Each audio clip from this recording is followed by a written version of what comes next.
And helicopters have filled the skies of the Russian capital. The city is gearing up for a military parade to mark the 70th anniversary of the defeat of Nazi Germany. In the run-up to celebrations, RT International is bringing you special coverage to commemorate the hard-fought victory. And today we turn our attention to one of the key turning points and what to this day remains the largest tank battle in the history of warfare. We're talking, of course, about the Battle of Kursk.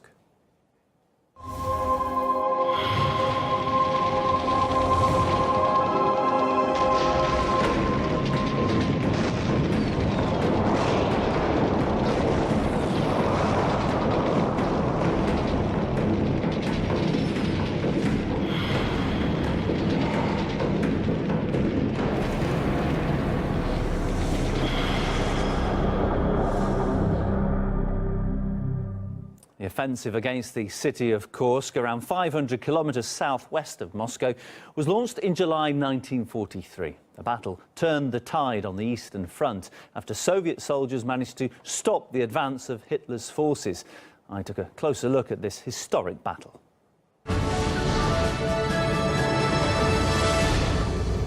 It was July of 1943, and after suffering some major defeats, the Germans were looking to get their invasion back on track. So they came up with Operation Citadel, a plan to attack Soviet forces positioned near the city of Kursk. But unbeknown to the Nazis, the Soviets had received warning of the attack. The result was both sides moving an unprecedented number of tanks into the region. Well, this is a T-34. It was the main battle tank of the Soviet army. It was considered both versatile and effective.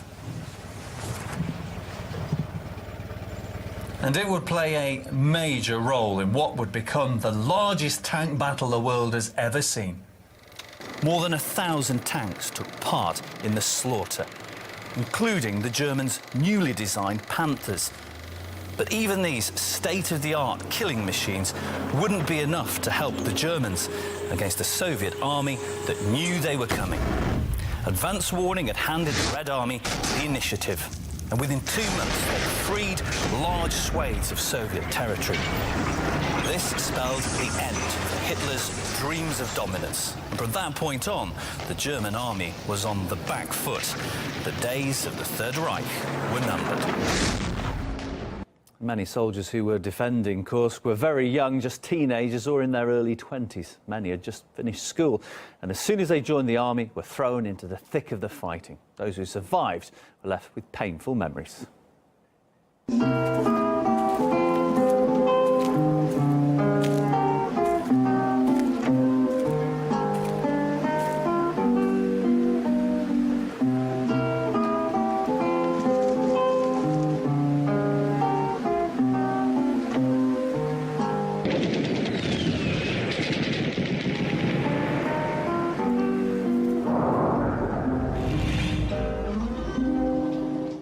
Lev Korzun had just finished school in 1942 when he volunteered to join the Red Army.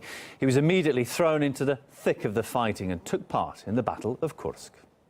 Но мне этот бой тому и памятен, и известен, что я был награжден за него первым орденом Отечественной войны второй степени. Всей нашей дивизии было присвоено наименование Севской.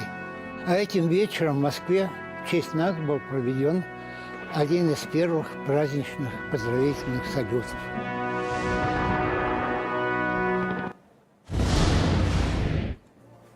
And there are more war witness accounts and battle reconstructions ahead for you on RT International all this week as we mark 70 years since victory over Nazi Germany in our special coverage.